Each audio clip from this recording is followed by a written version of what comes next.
काही दिवसांपूर्वी व्हायरल झालेल्या या कामशेतच्या व्हिडिओनं अनेकांच्या काळजाचा ठोका चुकवला होता। अनेकांनी संतापही व्यक्त केला होता। पण जीवावर उदार होऊन स्टंट करणाऱ्यांना त्यानं फरक काय पडतो? पुणे लोणावळा लोकल मार्गावरच्या या घटनेला महिनाही उलटत नाही, तोच जे घडू नये ते घडलं। लोकलमध्ये स्टंटबाजी करताना पडलेल्या तरुणाला आपले दोन्ही पाय गमवावे लागलेत।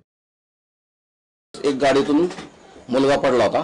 सदर त्या मुलाचे नाव सचिन सत्यवान दुगलर, वय 23 वर्ष, राहणार एमबी कॅम्प देहरोड। यास विचारपूस केल्यानंतर त्यांनी सांगितलं की सदरचा माझा अपघात म्हणजे चालू गाडीतून पडून झालेला आहे। सदर जखमीस आम्ही ससून हॉस्पिटल येथे ॲडमिट केलेला आहे। सदरचा मुलगा देहरोडवरून पिंपरी किंवा चिंचवड असं जातो असं सांगितलं होतं आम्हाला।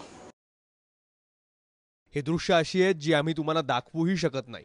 त्यावरून तुम्हाला घटनेच्या भीषणतेची आणि या तरुणाच्या अवस्थेची कल्पना करता येईल। पण मुंबईप्रमाणे पुण्यात सुद्धा असे स्टंटबाजीचे प्रकार नवीन नाहीत।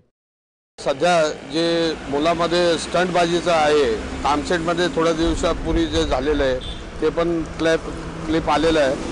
आणि देहरोडमध्ये पण ॲक्सिडेंट झालं, दोघं पाय गेलेत। हे स्टंटबाजी मुलांना मार्गदर्शन द्यायला, त्यांना दिशा द्यायला पाहिजे। सचिनचं नशीब बलवत्तर म्हणून आलेलं मरण त्याच्या पायांवरच निभावलं। मात्र प्रश्न हा आहे की लोकलमध्ये स्टंटबाजी करणारे या घटनेपासून काही धडा घेणार का? नाझिम मुल्ला, एबीपी माझा, पिंपरी।